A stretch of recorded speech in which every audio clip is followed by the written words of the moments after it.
нийт жижиг дунд бизнес эрхлэгчдийн 36% нь бол байгаа мөнгөнийхөө нөөцөөр 1 сар үйл ажиллагаа явуулах боломжтой.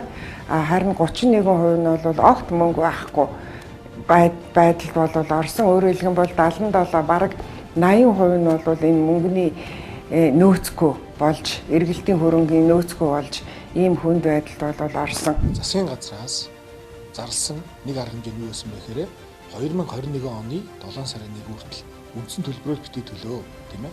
Гэхдээ тэр өмнө авсан зээлийнхаа хүүг нь бүрэн төлөө гэдэг л юм шаардлага тавьсан. Тэр тусмаа манай Монголд бол зээлийн хүү бол хаач байхгүй өндөр хувьтай. Тэгээд хаач байхгүй өндөр хувьтай, дэлхийн хаач байхгүй өндөр хувьтай зээлийн хүүг одоо бууруулах арга замыг л хаах байсан. Нөгөө борлуулалтгүй, ашиг орлогогүй жижиг дунд хэмжээний аж ахуй нэгжүүд цалингаа тавьж чадахгүй аж ахуй нэгжүүд яаж одоо зээлийн хүүгээ төлөх юм, тийм ээ. Ингээд энэ маань өөрөө нөгөө тухайн одоо аж ахуй нэгжүүдийг шууд дампуурлан өгсөн. Одоо хамгийн сүүлд оны эцэст одоо энэ бүхэл бүтэн жил энэ сар тахалтай хамт амьдарч ажиллаж байх явцад жижиг дунд үйлдвэр үйлчлэгээ эрхлэгчнэрт эдийн засгийн хувьд ямар хүнд бэрхшээл тулгуур гэдгийг оны эцэст шинэ оны босгон дээр ингээд судалж үзэхэд маш хүнд ингээд өнгөрүүлсэн байна. Энэ бол өөрөө судалгаагаар нотлогдож байгаа.